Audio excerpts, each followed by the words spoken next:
ദൈവത്തിൻ്റെ അതിപരിശുദ്ധ നാമം വാഴ്ത്തപ്പെടുമാറാകട്ടെ. ഈ വീഡിയോ കാണുന്ന ഏവരെയും IAGM യഹോവയിലേക്ക് സ്വാഗതം ചെയ്യുന്നു. കർത്താവായ യേശു ക്രിസ്തുവിൻ്റെ നാമത്തിൽ എൻ്റെ സ്നേഹവന്ദനം രേഖപ്പെടുത്തുകയാണ്. യേശു ക്രിസ്തുവിൻ്റെ വരവിന് മുൻപ് നടക്കുന്ന ചില സംഭവങ്ങളെ കർത്താവ് അടയാളങ്ങളായി രേഖപ്പെടുത്തിയിട്ടുണ്ട്. അതിൽ രണ്ടാമത്തെ അടയാളം അത്യാകുന്ന യഹൂദ ജനത്തിൻ്റെ ഇടയിൽ നടക്കുന്ന ചില സംഭവങ്ങളെ കുറിച്ച് തിരുവചനത്തിൽ കർത്താവ് രേഖപ്പെടുത്തിയിട്ടുണ്ട്. ആ വിഷയത്തെ അടിസ്ഥാനമാക്കി ഇതിനു മുൻപ് 3 വീഡിയോ ഞാൻ അപ്ലോഡ് ചെയ്തിട്ടുണ്ട്. ആ വീഡിയോകളെല്ലാം IAGM എക്കോ എന്ന പ്ലേലിസ്റ്റിൽ നിങ്ങൾ കാണാവുന്നതാണ്. കാണാത്തവർ ദയവായി അത് കണ്ട് ഗ്രഹിപ്പാൻ നിങ്ങൾ യേശു ക്രിസ്തുവിൻ നാമത്തിൽ ഞാൻ ആഹ്വാനം ചെയ്യും. യേശു ക്രിസ്തു ഈ ഭൂമിയിലായിരുന്നപ്പോൾ വലിയ മലയിൽ ഇരുന്ന് അത്യാകുന്ന യഹൂദനെ കുറിച്ചുള്ള ഒരു പരാമർശം കർത്താവ് രേഖപ്പെടുത്തി. മത്തായി സുവിശേഷം 24-ാം അധ്യായം 32-33 വാക്യങ്ങളിൽ അത്തിയെ നോക്കി ഒരു ഉപമ പഠിപ്പീൻ. അതിനെ കൊമ്പ് ഇളതായി ഇല തളിർക്കുമ്പോൾ വേനലെടുത്ത് എന്ന് നിങ്ങൾ അറിയുന്നുവല്ലോ. അങ്ങനെ നിങ്ങൾ ഇതൊക്കെയും കാണുമ്പോൾ അവൻ അടുക്കെ വാതിക്കൽ തന്നെ ആയിരിക്കുന്നു എന്ന് അറിഞ്ഞുകൊള്ളുവീൻ. ഈ വാക്യത്തിന്റെ അടിസ്ഥാനത്തിൽ അത്യാകുന്ന യഹൂദൻ തുളിർക്കുന്നത്, ഫലം കായ്ക്കുന്നത് കർത്താവിന്റെ വരവിനെ ചൂണ്ടിക്കാണിക്കുന്നു എന്നാണ് യേശു പറഞ്ഞത്. പിതാവായ അബ്രഹാമിന് ദൈവം വാഗ്ദത്തം ചെയ്ത ആ ദേശം ഏതൊക്കെയാണ്? അത് എങ്ങനെ നഷ്ടപ്പെട്ടു? അവർക്ക് ഏത് കാലഘട്ടത്താണ് നഷ്ടപ്പെട്ടത്? അവർ ലോകം മുഴുവൻ ചിതറിക്കപ്പെട്ടത്. വീണ്ടും 1-ാം ലോക മഹായുദ്ധം, അതിലൂടെ അവർ ഇസ്രായേൽ നാട്ടിലേക്ക് മടങ്ങി വന്ന സംഭവങ്ങളെല്ലാം ഇതിനു മുൻപ് ഉള്ള വീഡിയോകളിൽ ഞാൻ വിശദീകരിച്ചിരുന്നു. ഈ വീഡിയോയിൽ അതിൻ്റെ അവസാന ഭാഗത്തെ ചില കാര്യങ്ങളെ കുറിച്ചുകൂടെ ഞാൻ വ്യക്തമാക്കുവാൻ ക്രിസ്തുവിൽ ശരണപ്പെടുന്നു. പലസ്തീന നാട്ടിൽ ഇസ്രായേൽ ജനം വിവിധ രാജ്യങ്ങളിൽ ഏകദേശം 72 രാജ്യങ്ങളിൽ നിന്ന് പലസ്തീനയിൽ കടന്നു വന്ന് അവർ രാജ്യത്തെ സ്ഥാപിച്ച് ദൈവത്തെ അവർ മഹത്വപ്പെടുത്തുവാൻ ദൈവം അവർക്ക് കൃപ കൊടുത്തു. ആ പലസ്തീന ദേശത്തിന്റെ സമൃദ്ധിയെക്കുറിച്ച് എഗസ്റ്റിയേൽ പ്രവാചകൻ വളരെ വ്യക്തമായി രേഖപ്പെടുത്തിയിട്ടുണ്ട്. എഗസ്റ്റിയേൽ പ്രവചനം 36-ാം അധ്യായം 30 മുതൽ 36 വരെയുള്ള വാക്യങ്ങളിൽ, ഇടിഞ്ഞു കിടക്കുന്ന പട്ടണങ്ങളെ യഹോവയാൽ ഞാൻ പണിത് സൂര്യപ്രദേശത്ത് നടുതല വെച്ചുണ്ടാക്കി എന്ന് നിങ്ങളുടെ ചുറ്റും ശേഷിച്ചിരിക്കുന്ന ജാതികൾ അന്നറിയും. യഹോവയായ ഞാൻ അരുളി ചെയ്തിരിക്കുന്നു, ഞാൻ നിവർത്തിക്കുകയും ചെയ്യും. യഹോവയായ കർത്താവ് ഇപ്രകാരം അരുളി ചെയ്യുന്നു, ഇസ്രായേൽ ഗൃഹം എന്നോട് അപേക്ഷിച്ചിട്ട് ഞാൻ ഒന്നുകൂടെ ചെയ്യും. ഞാൻ അവർക്ക് ആളുകളെ ആട്ടിൻകൂട്ടത്തെ പോലെ വർദ്ധിപ്പിച്ച് കൊടുക്കും.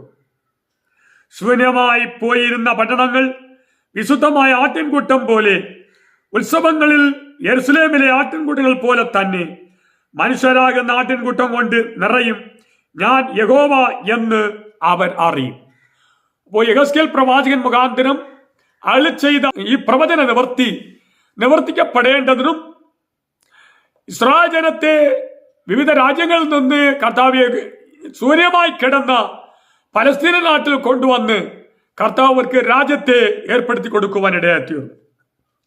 അങ്ങനെ AD 1917 ഡിസംബർ 9-ാം തീയതി ജനറൽ ആലൻബിയുടെ നേതൃത്വത്തിൽ യെരുസലേം നഗരം പിടിക്കപ്പെട്ടു. ഏകദേശം 3 മാസങ്ങൾ കഴിഞ്ഞതിനു ശേഷം 1918-ാം വർഷം മാർച്ച് മാസത്തിൽ യെരുസലേമിലുള്ള ദാവീദിന്റെ ഗോപുരത്തിൽ മേൽ ആലൻബി യഹൂദ പതാകയെ ഉയർത്തി പലസ്തീന ദേശം ബ്രിട്ടീഷ് അർശാംഗത്തിന്റെ ഭരണത്തിന് കീഴിലുള്ള രാജ്യമാണ് എന്ന് അദ്ദേഹം അന്ന് പ്രകടനപ്പെടുത്തുവാനിടയായി. ഈ സന്ദർഭം കഴിഞ്ഞു നിൽക്കുന്ന സമയത്താണ് 2-ാം ലോക മഹായുദ്ധം ആരംഭിക്കുന്നത്. 2-ാം ലോക മഹായുദ്ധം 1939 സെപ്റ്റംബർ 3 ആരംഭിച്ച് 1945 സെപ്റ്റംബർ 2 അവസാനിക്കുകയാണ്. ഈ രണ്ടാം ലോക മഹായുദ്ധമാണ് ഇസ്രായേൽ രാജ്യം സ്ഥാപിക്കുവാനുള്ള ഒരു വഴി ദൈവം അവർക്കായി തുറന്നു കൊടുത്തത്.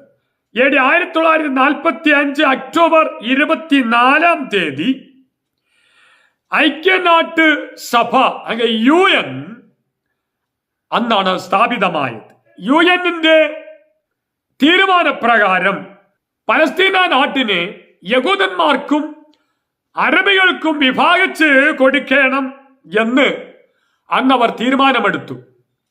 പക്ഷേ അറബിയരും തുർക്കികളും അത് ഒരിക്കലും അംഗീകരിക്കുകയോ അത് ആഗ്രഹിക്കുകയോ ചെയ്തിട്ടില്ല. എന്നാൽ 1947 നവംബർ 29 UN പലസ്തീന നാട്ടെ യഹൂദന്മാർക്ക് ഭാഗിച്ചു കൊടുക്കുവാൻ വേണ്ടി അന്ന് വോട്ടിടുവാനിടയായി. ആ തീരുമാനപ്രകാരം പലസ്തീന നാട്ട് 7 ഭാഗമായി വിഭാഗിച്ച് 3 ഭാഗം യഹൂദന്മാർക്കും 3 ഭാഗം അറബികൾക്കും 1 ഭാഗം പഴയ യെരുശലേം സർവദേശ അവകാശമായി പ്രോപ്പർട്ടി ആയിരിക്കണം എന്നും അവർ തീരുമാനിച്ച് അവർ വിഭാഗിച്ചു കൊടുത്തു. യഹൂദന്മാർക്ക് ഏകദേശം 55,000 ചതുര മൈൽ പ്രദേശം ലഭിച്ചു. എന്നാൽ അറബികൾക്കോ എങ്കിൽ 10 ലക്ഷം ചതുരശ്ര മൈൽ വിസ്തീർണമുള്ള സ്ഥലം അവർക്ക് കൊടുക്കപ്പെട്ടു. ഇതും ഒരു പ്രവചന നിവൃത്തിയാണ് നാം കാണുന്നത്. യോവേൽ പ്രവചനം 3-ാം അധ്യായം 1-2 വാക്യങ്ങളിൽ, ഞാൻ യഹൂദായുടെയും യെരുശലേമിന്റെയും സ്ഥിതി മാറ്റുവാനുള്ള നാളുകളിലും കാലത്തിലും ഞാൻ സകല ജാതികളെയും കൂട്ടി യഹോസാഫാത്ത് താഴ്വരയിൽ ചെല്ലുമാറാക്കുകയും എന്റെ ജനനിമിത്തവും എന്റെ അവകാശമായ ഇസ്രായേൽ നിമിത്തവും അവരോട് വ്യവഹരിക്കുകയും ചെയ്യും. അവർ അവരെ ജാതിയുടെ ഇടയിൽ ചിതറിച്ച് എന്റെ ദേശത്തെ വിഭാഗിച്ച് കളഞ്ഞുവല്ലോ. പലസ്തീന നാട്ടിന് UN വിഭാഗിച്ചപ്പോൾ യോവേൽ മുഖാന്തരം പ്രവചിക്കപ്പെട്ട ഈ പ്രവചനം അക്ഷരാർത്ഥത്തിൽ അങ്ങനെ തന്നെ നിവർത്തിക്കപ്പെട്ടു. ദൈവം അബ്രഹാമിനോട് ഉടമ്പടി ചെയ്യുമ്പോൾ അല്ലെങ്കിൽ ഇസ്രായേൽ ജനത്തിന് കൊടുക്കപ്പെടുവാനുള്ള വാഗ്ദത്ത ദേശം എന്ന് പറയുന്നത് കിഴക്കു ഭാഗത്ത് ഫ്രാത്ത് നദി അല്ലെങ്കിൽ യൂഫ്രട്ടീസ് നദി മുതൽ, പടിഞ്ഞാറ് ഭാഗത്ത് മെഡിറ്ററേനിയൻ സമുദ്രം മുതൽ, തെക്കു ഭാഗത്ത് സീനായ് പെൻസുല മുതൽ, വടക്കു ഭാഗത്ത് ലബാനോൻ വരെയുള്ള പ്രദേശങ്ങൾ മുഴുവനും ദൈവം അബ്രഹാമിന് തന്റെ സന്തതിക്കായി വാഗ്ദത്തം ചെയ്ത ദേശമായിരുന്നു. ഇത്രയും ദേശം ഇന്നത്തെ ഈജിപ്റ്റ്, സിറിയ, അറേബ്യ, ഇറാഖ് എന്നറിയപ്പെടുന്ന ഈ രാജ്യങ്ങൾ മുഴുവനും ഉൾക്കൊള്ളുന്ന ഒരു രാജ്യമാണ് ദൈവം അബ്രഹാമിനോട് തന്റെ സന്തതിക്ക് വേണ്ടി വാഗ്ദത്തം ചെയ്തത്. എന്നാൽ ഈ ദേശത്തെ അവർ 7 ഭാഗമായി വിഭാഗിപ്പാനിടയായി. ആവർത്തന പുസ്തകം 32-ാം അധ്യായം 8-ാം വാക്യം വായിക്കുമ്പോൾ, മഹോന്നതൻ ജാതികൾക്ക് അവകാശം വിഭാഗിക്കുകയും മനുഷ്യപുത്രന്മാരെ വേർപിരിയുകയും ചെയ്തപ്പോൾ അവൻ ഇസ്രായേൽ മക്കളുടെ എണ്ണത്തിന് തക്കവണ്ണം ജാതികളുടെ അതിർത്തികളെ നിശ്ചയിച്ചു. അപ്പൊ ഈ പ്രവചനം എല്ലാം UN ഇസ്രായേൽ രാജ്യത്തെ വിഭാഗിച്ചു കൊടുക്കുമ്പോൾ അത് അക്ഷരാർത്ഥത്തിൽ അങ്ങനെ തന്നെ ആ പ്രവചനങ്ങളെല്ലാം നിവർത്തിക്കപ്പെടുകയും ചെയ്തു. 1948 മെയ് മാസം 14-ാം തീയതിയോട് ബ്രിട്ടീഷുകാരുടെ പലസ്തീന ഉടമ്പടി തീരുകയാണ്. 14-ാം തീയതി രാവിലെ 9 മണിക്ക് പലസ്തീന നാട്ടിൻ തലസ്ഥാനമായിരുന്ന ഡെൽ അവീവ് നഗരത്തിൽ പറന്നുകൊണ്ടിരുന്ന ബ്രിട്ടീഷുകാരുടെ പതാകയെ അവരന്ന് ഇറക്കി. അന്ന് വൈകിട്ട് 4 മണി ആകുമ്പോൾ അന്ന് പലസ്തീനയിൽ പ്രധാനമന്ത്രിയായിരുന്ന ഡോക്ടർ ഡേവിഡ് ബെൻ കുര്യൻ റേഡിയോവിൽ ഒരു പ്രക്ഷേപണം ഇങ്ങനെ നടത്തുവാനിടയായി. ദേശമില്ലാതെ ഇരുന്ന യഹൂദ ജനമായ ഞങ്ങൾക്ക് ഇന്ന് സ്വന്തമായി ഒരു രാജ്യത്തിലെ സ്ഥാപിക്കുവാൻ മഹോന്നതനായ ദൈവം കൃപ ചെയ്ത് അവൻ സഹായിച്ചു. ഞങ്ങളുടെ രാജ്യത്തിന്റെ പേര് ഇസ്രായേൽ എന്ന് വിളിക്കപ്പെടും എന്ന് അദ്ദേഹം റേഡിയോയിൽ കൂടി അറിയിപ്പാനിടയായി. ഈ സമയത്ത് ആ ദേശത്ത് കാഹളങ്ങൾ നെടുംധ്വനിയായി മുഴങ്ങുവാനിടയായി. അതേ ദിവസത്ത് നടുരാത്രി ദാവീദിന്റെ പതാക വീണ്ടും 1948 അതേ സ്ഥാനത്തിൽ ഉയർത്തപ്പെട്ടു. ഈ ദാവീദിന്റെ പതാക 2500 വർഷങ്ങൾക്ക് മുൻപ് പറന്നുകൊണ്ടിരുന്നതാണ്. 2500 വർഷങ്ങൾക്ക് ശേഷം ദാവീദിന്റെ പതാക പലസ്തീന നാട്ടിൽ പാറിപ്പറക്കുവാനിടയായി. ഈ സന്ദർഭവും ദൈവം തന്റെ പ്രവാചകന്മാർ മുഖാന്തരം അരുളി ചെയ്ത പ്രവചനം അന്ന് നിവർത്തിക്കപ്പെട്ടു. യെശയ്യാവിന്റെ പ്രവചനം 18-ാം അധ്യായം 3-ാമത്തെ വാക്യം. ഭൂതലത്തിലെ സർവനിവാസികളും ഭൂമിയിൽ പാർക്കുന്നവരുമായുള്ളവരെ, പർവ്വതത്തിന്മേൽ കൊടി ഉയർത്തുമ്പോൾ നിങ്ങൾ നോക്കുവീൻ, കാഹളം ഊതുമ്പോൾ കേൾപ്പീൻ. ഈ വാക്യം അത് നിവർത്തിക്കപ്പെടുകയാണ്. തന്നെയുമല്ല, സങ്കീർത്തന പുസ്തകം 114-ാം സങ്കീർത്തനം 2-ാം വാക്യം, യഹൂദ അവന്റെ വിശുദ്ധ മന്ദിരവും ഇസ്രായേൽ അവന്റെ ആധിപത്യവുമായി തീർന്നു. അപ്പൊ പതാക ഉയർത്തപ്പെട്ടപ്പോൾ യഹൂദ രാജ്യം അവർക്ക് ആധിപത്യമായി മാറി. യെരമ്യാ പ്രവചനം 31-ാം അധ്യായം 6-ാം വാക്യത്തിൽ, എഴുന്നേൽപ്പീൻ, നാം സിയോനിലേക്ക്, നമ്മുടെ ദൈവമായ യഹോവയുടെ അടുക്കലേക്ക് കയറിപ്പോക എന്ന് കാവൽക്കാർ എഫ്രൈം മലനാട്ടിൽ വിളിച്ചു പറയുന്ന നാൾ വരും. പ്രവചനവാക്യങ്ങളെല്ലാം ദാവീദിന്റെ പതാക ഉയർത്തപ്പെട്ട് കാഹളങ്ങൾ ഊതിയപ്പോൾ ഈ എല്ലാ പ്രവചനങ്ങളും അക്ഷരാർത്ഥത്തിൽ നിവർത്തിക്കപ്പെടുവാനിടയായി. ദൈവത്തിന് മഹത്വം ഉണ്ടാകട്ടെ. ഇതിനുശേഷം ലോകത്തിൽ പല രാജ്യങ്ങളും ഇസ്രായേൽ രാജ്യത്തെ ഒരു രാഷ്ട്രമായി അംഗീകരിപ്പാനിടയായി തീർന്നു. ഇസ്രായേൽ രാജ്യം സ്ഥാപിക്കപ്പെട്ട അന്ന് അതേ ദിവസം അർദ്ധരാത്രി 11 നിമിഷങ്ങൾക്ക് ശേഷം അന്നിരുന്ന അമേരിക്കൻ ജനാധിപതി ഇസ്രായേൽ രാജ്യത്തെ ഞങ്ങൾ അംഗീകരിക്കുന്നു എന്ന് പ്രകടനപ്പെടുത്തുവാനിടയായി. 1948 മെയ് മാസം 17-ാം തീയതി റഷ്യ യഹൂദ രാജ്യത്തെ അല്ലെങ്കിൽ ഇസ്രായേൽ രാജ്യത്തെ യഹൂദന്റെ രാജ്യമായി അംഗീകരിച്ചു. തന്നെയുമല്ല, 1949 മാർച്ച് മാസം 22-ാം തീയതി 46 രാജ്യങ്ങൾ ഇസ്രായേൽ രാജ്യത്തെ രാജ്യമായി അംഗീകരിച്ചു. അങ്ങനെ 1949 മെയ് മാസം 11-ാം തീയതി ഇസ്രായേൽ രാജ്യത്തെ യുണൈറ്റഡ് നേഷൻസ് UN-ൽ 59-ാമത്തെ നാടായി അംഗമായി അവർ അംഗീകരിപ്പാനിടയായി. എന്നാൽ അതിനെ അന്നത്തെ അറബി രാജ്യങ്ങൾ അംഗീകരിപ്പാൻ തയ്യാറായില്ല. അങ്ങനെ 1948 മെയ് 16-ാം തീയതി TNT വിഷവാതകം കണ്ടുപിടിച്ച ഡോക്ടർ വൈസ്മാൻ എന്ന യഹൂദനെയാണ് ഇസ്രായേൽ രാജ്യത്തിന്റെ പ്രസിഡന്റായി തെരഞ്ഞെടുത്ത് 1949 ഫെബ്രുവരി 19-ാം തീയതി ഇസ്രായേൽ രാജ്യത്തിന്റെ പ്രസിഡന്റായി നിയോഗിക്കപ്പെട്ടു. അതിനുശേഷം അവർ ഒരു ഇസ്രായേൽ രാജ്യത്തിനു വേണ്ടി ഒരു പതാക നിയമിക്കുവാനിടയായി. പതാകയുടെ നിറം എന്ന് പറയുന്നത് യെരുശലേം ദേവാലയത്തിൽ മഹാപുരോഹിതൻ അതിവിസ്വലത്തിൽ പോകുമ്പോൾ മഹാപുരോഹിതൻ അണിയുന്നതായ വസ്ത്രത്തിന്റെ നിറമായ നീല നിറവും വെള്ളയും ആ കൊടിയ നിറമായി അവർ അംഗീകരിച്ചു.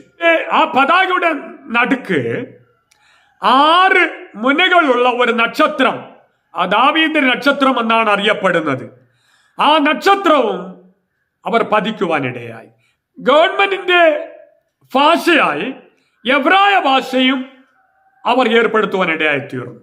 പതാകയും ഗവൺമെന്റ് ഭാഷയായി എബ്രായ ഭാഷയും നിയോഗിച്ചതിന് ശേഷം 1948 മെയ് മാസം 14 ഇസ്രായേൽ എന്ന ഒരു രാജ്യം സ്ഥാപിക്കുവാൻ ഇടയായി. അന്നു മുതൽ 1980 ജൂലൈ വരയ്ക്കും അതിന്റെ തലസ്ഥാനം എന്ന് പറയുന്നത് ഡെൽ അവീവ് എന്ന 1980 ജൂലൈ 30 ഡെൽ അവീവിൽ വരുന്ന യെരുശലേമിലേക്ക് തലസ്ഥാനത്തെ മാറ്റുവാൻ വേണ്ടി അന്നത്തെ പ്രധാനമന്ത്രിയായിരുന്ന ഡോക്ടർ മെനാച്ചം ബിഗിൻ അദ്ദേഹം ഡെൽ അവീവിൽ നിന്ന് പലസ്തീനയുടെ തലസ്ഥാനത്തെ യെരുശലേമിലേക്ക് മാറ്റി. അതവർ അംഗീകരിക്കുകയും ചെയ്തു. 2020 ആയപ്പോൾ അമേരിക്കൻ പ്രസിഡന്റായിരുന്ന ഡൊണാൾഡ് ട്രംപ് യെരുശലേമിനെ യഹൂദ രാജ്യത്തിന്റെ തലസ്ഥാനം എന്ന് അവർ വിളംബരപ്പെടുത്തുവാനിടയായി.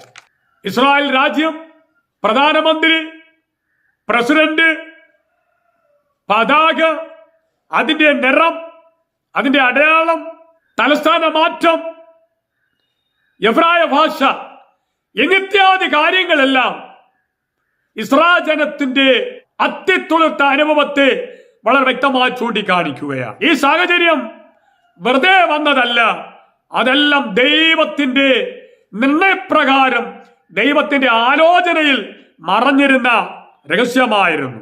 സങ്കീർത്തനത്തിന്റെ പുസ്തകം 33-ാം സങ്കീർത്തനം 10-11 വാക്യങ്ങളിൽ യഹോവയുടെ ആലോചന ശാശ്വതമായും അവന്റെ ഹൃദയവിചാരങ്ങൾ തലമുറ തലമുറയായി നിൽക്കുന്നു. ഈ വാക്യം അന്ന് നിവർത്തിക്കപ്പെടുകയാണ്. തന്നെയുമല്ല, യെശയ്യാവിന്റെ പ്രവചനം 46-ാം അധ്യായം 10-ാം വാക്യത്തിൽ ആരംഭത്തിക്കൽ തന്നെ അവസാനവും പൂർവകാലത്ത് തന്നെ മേലാൽ സംഭവിപ്പാനുള്ളതും ഞാൻ പ്രസ്താവിക്കുന്നു. എന്റെ ആലോചന നിവൃത്തിയാകും, ഞാൻ എന്റെ താല്പര്യമൊക്കെയും അനുഷ്ഠിക്കും എന്ന് ഞാൻ പറയുന്നു. ഇത് വെറുതെ ഒരു യാദർശിക സംഭവമല്ല. ഇതെല്ലാം ദൈവത്തിന്റെ പ്രവചന പ്രകാരവും ദൈവത്തിന്റെ ആലോചന പ്രകാരവും ഇസ്രായേൽ രാജ്യം 1948 മെയ് മാസം 14 സ്ഥാപിക്കപ്പെട്ട് അത്തി ആകുന്ന യൂതൻ തുളിർക്കുവാൻ ഇടയായി. ഇതിനുശേഷം ഇസ്രായേൽ രാജ്യം ഉന്നതിയിൽ വളർച്ച പ്രാപിച്ച രാജ്യമായി ഇന്ന് മാറിക്കഴിഞ്ഞിരിക്കുകയാണ്. ഇസ്രായേൽ രാജ്യം സ്ഥാപിക്കപ്പെടുമ്പോൾ മരുഭൂമിയായി കിടന്ന സ്ഥലങ്ങൾ നൂറുകണക്കിലുള്ള ജനവാസ കേന്ദ്രങ്ങളായി പിന്നിടത്തതിൽ അത് മാറുവാനിടയായി. ജനവും വൃക്ഷങ്ങളുമില്ലാതെ ശൂന്യമായി കിടന്നതായ എസ്ട്രായ് ഇല്ലാൻ എന്ന താഴ്വര ഇപ്പോൾ ജനവാസ കേന്ദ്രമായി മാറുവാനിടയായി. ആ പ്രദേശങ്ങൾ വിവിധ ധാന്യങ്ങൾ വിളവിച്ചെടുക്കുന്ന നല്ല ഒരു ഭൂമിയായി അത് മാറിയിരിക്കുന്നു. യഹൂദ ജനം പലസ്തീനായിൽ ഇസ്രായേൽ എന്നുള്ള നാമത്തിൽ രാജ്യം സ്ഥാപിക്കപ്പെടുന്ന പ്രാരംഭ കാലഘട്ടത്തെ 16 കുടുംബങ്ങൾക്ക് മാത്രം ആവശ്യമായുള്ള ആഹാരങ്ങൾ വിളവിക്കുവാനുള്ള 60 ഏക്കർ ഇന്ന് 5 ഏക്കർ മതി അവർക്ക് ആവശ്യമുള്ള എല്ലാ ആഹാരങ്ങളെയും വിളവിപ്പിക്കുവാൻ അവരെ കൊണ്ട് ഇന്ന് സാധിച്ചിരിക്കുകയാണ്. അതിൻ്റെ ഒരു കാരണമുണ്ട്. എഗസ്കേൽ പ്രവാചകനിലൂടെ ദൈവം ഒരു ആലോചന പറഞ്ഞു. എഗസ്കേൽ 36, 33 മുതൽ 35 വരെയുള്ള വാക്യങ്ങൾ. യഹോവ കർത്താവ് ഇപ്രകാരം അരുളിച്ചെയ്യുന്നു, ഞാൻ നിങ്ങളുടെ അകൃത്യങ്ങളൊക്കെയും നീക്കി നിങ്ങളെ നിർമ്മലീകരിക്കുന്ന നാളിൽ നിങ്ങളുടെ പട്ടണങ്ങളിൽ ഞാൻ ആളെ പാർപ്പിക്കും, ശൂന്യ സ്ഥലങ്ങളെയും പണിയും, വഴിപോകുന്ന ഏവരുടെയും കാഴ്ചയ്ക്ക് ശൂന്യമായി കിടന്നിരുന്ന പ്രദേശത്ത് കൃഷി നടക്കും. ശൂന്യമായി കിടന്നിരുന്ന ദേശം ഏതേൻ തോട്ടം പോലെ ആയി തീർന്നുവല്ലോ. പാഴും ശൂന്യമായി ഇടിഞ്ഞു കിടന്നിരുന്ന പട്ടണങ്ങൾ ഉറപ്പും നിവാസികളും ഉള്ളവ ആയിത്തീർന്നുവല്ലോ എന്ന് അവർ പറയും. പലസ്തീന ദേശം ശൂന്യമായി കിടന്ന ദേശം, കൃഷിയില്ലാടുന്ന ദേശം, അത് കൃഷിഭൂമിയായി മാറും, പാർപ്പിടങ്ങളായി മാറും എന്ന് യെഹെസ്കേൽ പ്രവാചകനിലൂടെ ദൈവം പ്രവചിച്ച ആ പ്രവചന നിവൃത്തി അപ്പോൾ നിവർത്തിക്കപ്പെട്ടിരിക്കുകയാണ്. പലസ്തീന നാട്ടെ തുർക്കിയ ഭരിച്ചുകൊണ്ടിരിക്കുന്ന കാലഘട്ടത്ത് പലസ്തീനായുള്ള ഓരോ മരത്തിനും കരം കൊടുക്കണം. അതുകൊണ്ട് ഫലമില്ലാത്ത മരങ്ങളെല്ലാം തുർക്കിയ വെട്ടിക്കളഞ്ഞു.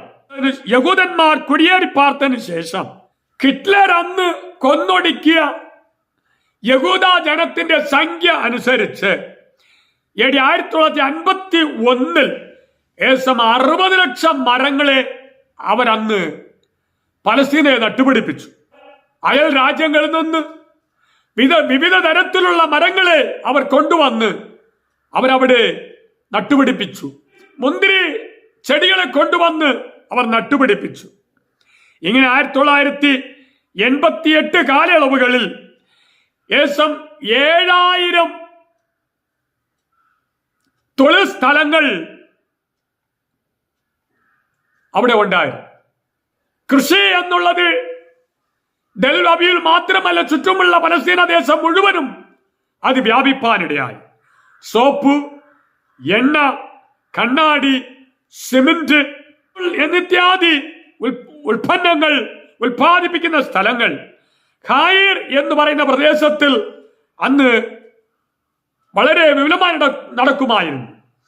മാത്രമല്ല ശർക്കര, പേപ്പർ എന്ന് ഇതിനൊക്കെ ഉൽപ്പാദിപ്പിക്കുന്ന വളരെയേറെ തൊഴിൽ സ്ഥലങ്ങൾ അവിടെയായി സ്ഥാപിക്കുവാനിടയായി. 1925 ആരംഭിച്ച് യൂണിവേഴ്സിറ്റിയിൽ എബ്രേയ ഭാഷയിലാണ് ആ യൂണിവേഴ്സിറ്റി നടന്നുകൊണ്ടിരുന്നത്. അപ്പൊ എബ്രേയ ഭാഷയും വലിയ വളർച്ച ഉണ്ടാകുവാനിടയായി. 1952 ഏകദേശം 250 പ്രൊഫസർമാരാണ് അവിടെ പ്രവർത്തിച്ചുകൊണ്ടിരുന്നത്. 12,000 വിദ്യാർത്ഥികളും ഉണ്ടായിരുന്നു. എന്നാൽ ഇപ്പോൾ അത് വളരെ വർദ്ധിച്ചു വളർന്നുകൊണ്ടിരിക്കുകയാണ്. ഡെൽഅബീൽ എന്നുള്ള പട്ടണം പഴയ രീതിയിലാണ് പണിയപ്പെട്ട ഒരു പട്ടണം. എന്നാൽ 1909 യോപ്പ പട്ടണത്തിൽ നിന്ന് വന്ന ഏകദേശം 60 കുടുംബം മാത്രമാണ് അവിടെ പാർത്തിരുന്നത്. 2024 ഡിസംബർ 24 ആയപ്പോൾ 94,49,353 ആളുകൾ അവിടെ പാർക്കുവാനിടയായി.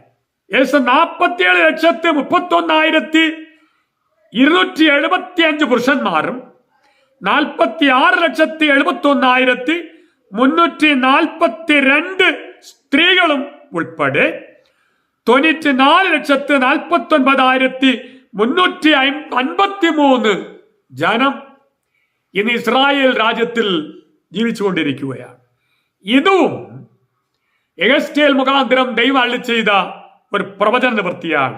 യെഹെസ്കേൽ പ്രവചനം 36 അധ്യായം 9 മുതൽ 15 വരെയുള്ള വാക്യങ്ങളിൽ, ഞാൻ നിങ്ങൾക്ക് അനുകൂലമായിരിക്കുന്നു, ഞാൻ നിങ്ങളുടെ അടുക്കലേക്ക് തിരിയും, നിങ്ങളിൽ കൃഷിയും വിതയും നടക്കും, ഞാൻ നിങ്ങളിൽ മനുഷ്യരെ ഇസ്രായേൽ ഗ്രഹം മുഴുവനെയും തന്നെ വർദ്ധിപ്പിക്കും, പട്ടണങ്ങളിൽ നിവാസികൾ ഉണ്ടാകും, ശൂന്യ പ്രദേശങ്ങളെയും പണിയും, ഞാൻ നിങ്ങളിൽ മനുഷ്യരെയും മൃഗങ്ങളെയും വർദ്ധിപ്പിക്കും, അവർ പെരുകി സന്താനപുഷ്ടിയുള്ളവരാകും, ഞാൻ നിങ്ങളിൽ പണ്ടത്തെ പോലെ ആളെ പാർപ്പിക്കും, നിങ്ങളുടെ ആദ്യകാലത്തുണ്ടായിരുന്നതിനേക്കാൾ അധികം നന്മ ഞാൻ നിങ്ങൾക്ക് ചെയ്യും, ഞാൻ യഹോവ എന്ന് നിങ്ങൾ അറിയും.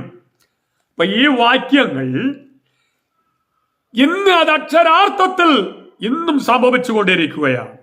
യഹൂദ ജനം AD 70 ലോകം മുഴുവൻ ചെതറിപ്പോയപ്പോൾ ചരിത്രം പറയുന്നു, ആ പലസ്തീന നാട്ടിൽ പിന്നിടത്തിൽ മഴ പെയ്തില്ല, അവർ മടങ്ങി വരുന്നു വരയ്ക്കും. 19-ാം നൂറ്റാണ്ടിന്റെ അതിന്റെ പ്രാരംഭ കാലഘട്ടങ്ങൾ വരയ്ക്കും മഴയില്ലാതിരുന്ന ഒരു കാലഘട്ടങ്ങൾ ഉണ്ടായിരുന്നു. 1869 മുതൽ അല്പമായി പിന്നീടത്തിൽ 1960 ശേഷം 26 ഡിഗ്രി മഴയും പെയ്യുവാനിടയായി. ഈ മഴ പെയ്യാൻ തുടങ്ങിയപ്പോൾ കൃഷി വളരെ വർദ്ധിച്ച് വളരുവാനിടയായി തീർന്നു. തന്നിമിത്തമായി ഓറഞ്ച് കൃഷി, അത്തിക്കൃഷി, ഒലിവ് കൃഷി, മുന്തിരി കൃഷി, നാരത്തി കൃഷി, ഗോതമ്പ്, ബാർലി ഇത്യാദി കൃഷികളൊക്കെയും പുതിയ പുതിയ നൂതന വിദ്യകൾ അവർ കണ്ടുപിടിച്ച് ഉത്പാദിപ്പിച്ച് ഇന്ന് ഇസ്രായേൽ രാജ്യം ഒരു സമൃദ്ധിയുടെ രാജ്യമായി മാറിക്കൊണ്ടിരിക്കുകയാണ്. യോർദാന്റെ നദിയിൽ ഒരണ കെട്ടേണ്ടതിന് അന്നത്തെ കാലഘട്ടത്തിൽ ഏകദേശം $25 കോടി ചെലവഴിച്ചതായിട്ടാണ് അതിന്റെ കണക്ക്. ഇതിൽ നിന്ന് കറണ്ട് അവർ ഉത്പാദിപ്പിക്കുകയാണ്.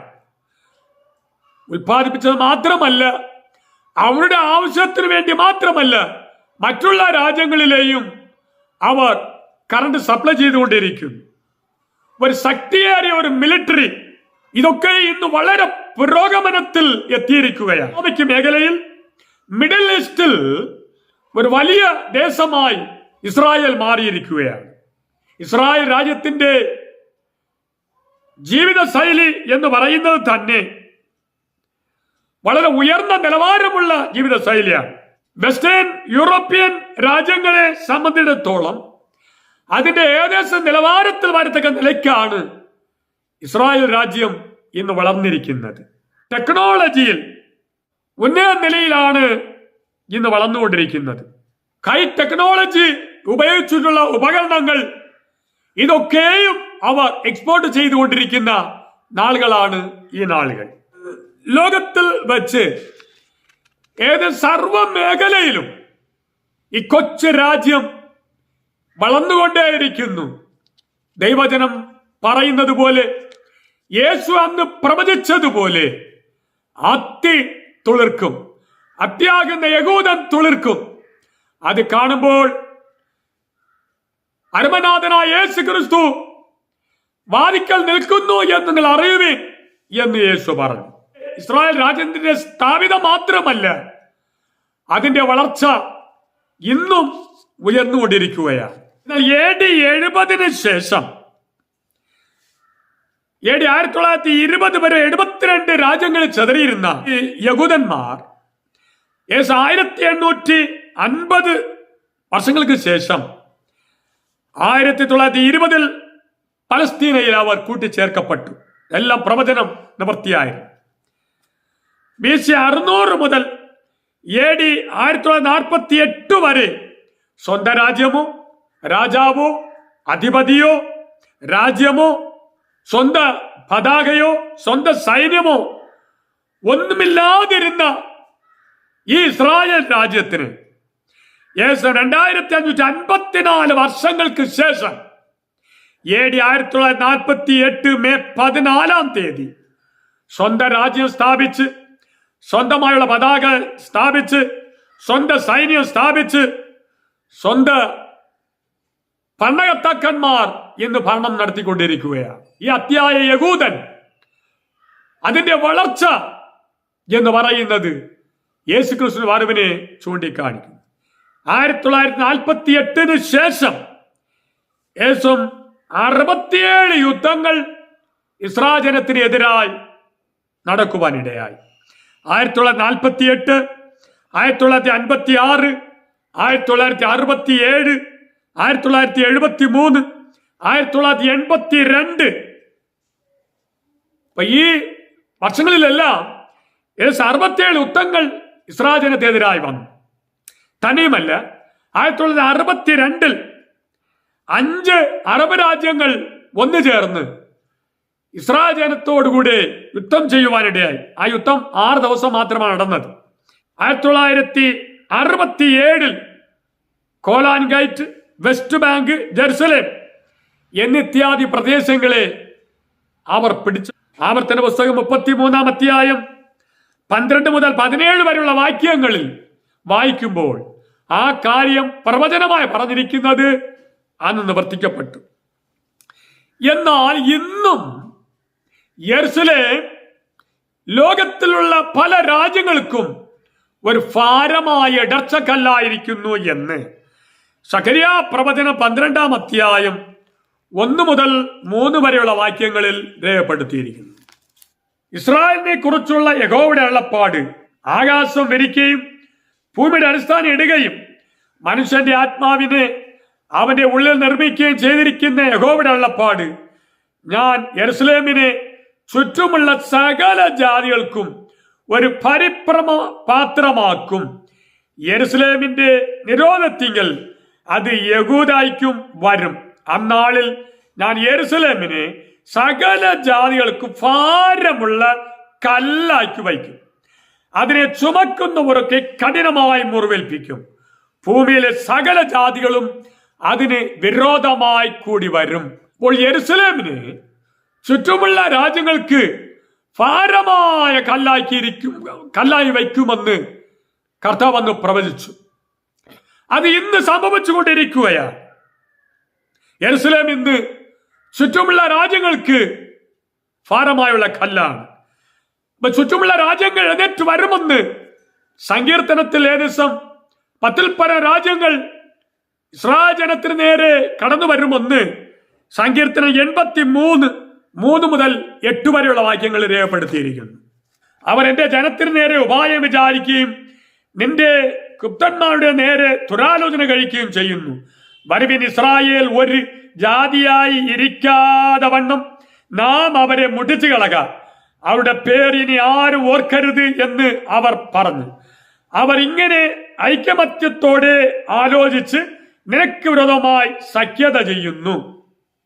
ഏദോമ്യരുടെയും ഇസ്മായേലുടെയും കൂടാരങ്ങളും മോവാബിയരും ഗഗരിയരും കൂടെ കബാലും അമോനും അമാലേക്കും ഫെലിസ്ത്യ ദേശവും സോർ നിവാസികളും അസൂരും അവരോട് യോജിച്ച് അവർ ലോത്തിന്റെ മക്കൾക്ക് സഹായമായിരുന്നു. മിദ്യാന്യരോട് ചെയ്തതുപോലെ അവരോട് ചെയ്യണമേ. അപ്പൊ ഈ വാക്യങ്ങളിൽ അനേക രാജ്യങ്ങൾ ഇസ്രായേൽ ജനത്തോട് എതിർത്തു വരും എന്ന് പ്രവചിച്ചിരിക്കുന്ന പ്രവചനം ഇന്നും സംഭവിച്ചുകൊണ്ടിരിക്കുകയാണ്. ഈ 2024 തന്നെ ചുറ്റുമുള്ള രാജ്യങ്ങളോട് അവർ ഇന്നും യുദ്ധം ചെയ്തുകൊണ്ടിരിക്കുകയാണ്. അതിന്റെ അർത്ഥം, അത് സംഭവിക്കുന്നതിന്റെ കാരണം ഇസ്രായേലിനെ ദൈവം ഒരു ഭാരമായുള്ള കല്ല വെച്ചിരിക്കുന്നു. യെരുശലേമിന്റെ സമാധാനത്തിനായി പ്രാർത്ഥിക്കണമെന്നാണ് തിരുവചനത്തിൽ ദൈവജനത്തോട് ആഹ്വാനം ചെയ്തിരിക്കുന്നത്. സങ്കീർത്തനത്തിന്റെ പുസ്തകം 122-ാം സങ്കീർത്തനം 6-ാം വാക്യം, യെരുശലേമിന്റെ സമാധാനത്തിനായി പ്രാർത്ഥിപ്പിൻ, നിന്നെ സ്നേഹിക്കുന്നവർ സ്വയരമായി ഇരിക്കട്ടെ.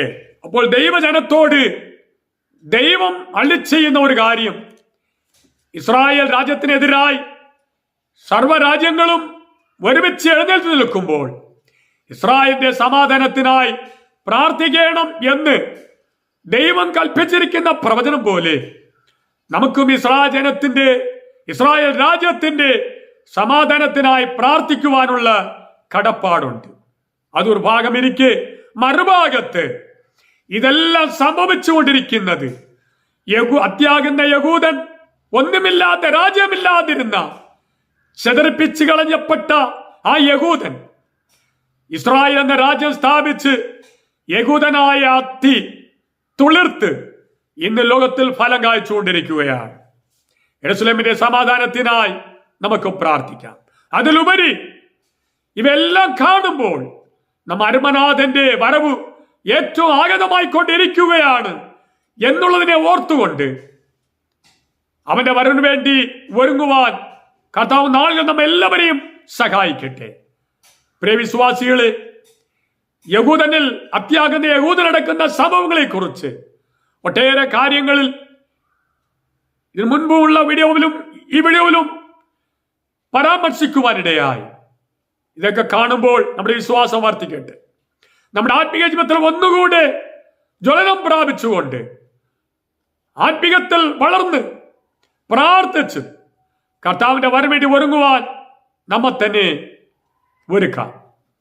പ്രിയ ദേവദാസന്മാരെ, ഈ ചരിത്ര ഭാഗങ്ങളെല്ലാം എടുത്തു പറയേണ്ട ഉദ്ദേശം, ദൈവവചനം ഒരിക്കലും കള്ളമല്ല. പ്രവചനങ്ങളെല്ലാം അതുപോലെ നിവർത്തിക്കപ്പെട്ടുകൊണ്ടിരിക്കുകയാണ്. നമുക്കൊരു ഉത്തരവാദിത്വമുണ്ട്. സത്യസുവിശേഷത്തെ ലോകത്തിലേക്ക് വിളിച്ചറിയിച്ച് അനേകരെ കർത്താവിലേക്ക് നേടുവാൻ, നിത്യജീവങ്ങളിലേക്ക് അനേകരെ നേടുവാൻ നമുക്കും ദൈവം കൃപ നൽകട്ടെ. നമുക്ക് ഏൽപ്പിച്ച ശുശ്രൂഷ പൂർണ്ണ ഉത്തരവാദിത്തോടെ നിർവഹിക്കാം. കർത്താവിന്റെ വരവിന് വേണ്ടി നമുക്കും ഒരുങ്ങാം. അടുത്ത വീഡിയോയിൽ അടുത്ത അടയാളവുമായി, അടുത്ത വിഷയവുമായി കടന്നു വരുന്നവരേക്കും ദൈവം തന്നെ നമ്മെല്ലാവരെയും കാത്തു പരിപാലിച്ച് അവന്റെ വരവിനായി ഒരുക്കുമാറാകട്ടെ. മാരാനാഥ.